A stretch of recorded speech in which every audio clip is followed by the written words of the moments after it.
तो है 14 अगस्त 1947 की आधी रात, जब पूरी दुनिया सो रही थी तो भारत जाग रहा था आजादी के लिए, लेकिन साथ में बंटवारे के लिए भी। Long years ago, we made a tryst with destiny, and now the time comes when we shall redeem our pledge, not wholly or in full measure, but very substantially. At the stroke of the midnight hour, when the world sleeps, India will awake to life and freedom. ये सिर्फ दो देश का बंटवारा नहीं था, या फिर कह सकते हो ये सिर्फ एक लाइन नहीं थी जो लकीर मैप में खींची गई। ये थी इंसानियत के बंटवारा, ये था एक भाई भाई का बंटवारा, ये था एक दोस्त का बंटवारा, ये था एक खून का बंटवारा।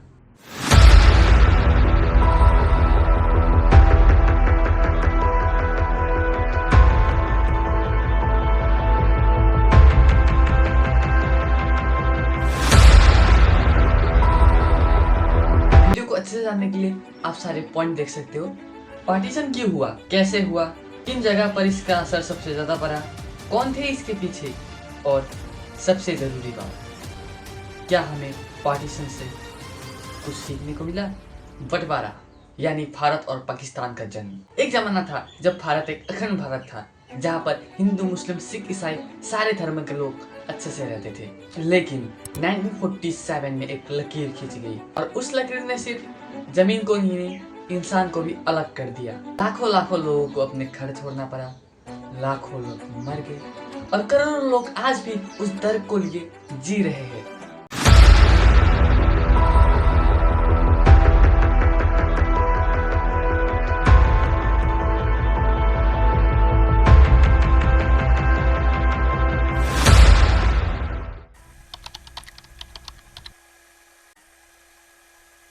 कोई वजह थी राजनीतिक, सांस्कृतिक, धार्मिक और सामाजिक। ब्रिटिश हुकूमत ने भारत पर 200 साल राज किया, जाते जाते डिवाइड एंड रूल नीति को छोड़ गए। लेकिन ये कहानी इतनी सीधी भी नहीं है।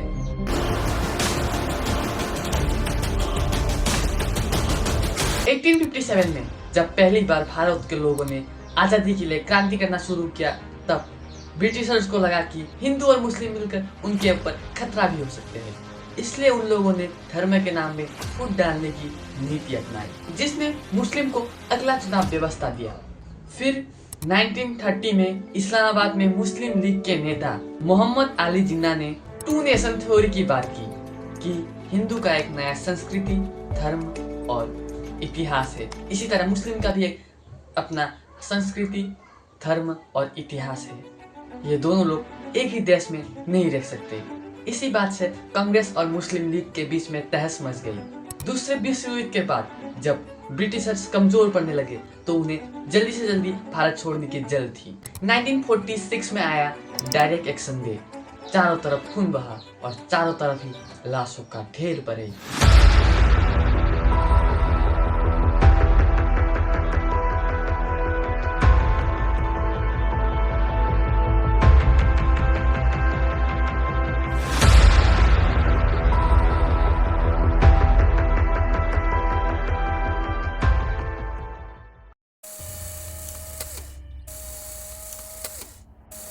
इसका सबसे ज्यादा असर पड़ा पंजाब और बंगाल में, और इन दोनों प्रांत को भी बांटा गया। पंजाब का एक हिस्सा जो लाहौर था वो गया पाकिस्तान में, और बाकी का हिस्सा इंडिया में। और दूसरी तरफ बंगाल का जो कोलकाता है वो पड़ा इंडिया में, और ढाका पड़ा पाकिस्तान में। और उसी टाइम पंजाब में बंटवारे के दौरान करीब 10 लाख लोग मारे गए, और 1.5 करोड़ से ज्यादा लोगों को पलायन करना पड़ा। उसी टाइम कुछ लोग ट्रेन से जा रहे थे और कुछ लोग ट्रेन से आ रहे थे।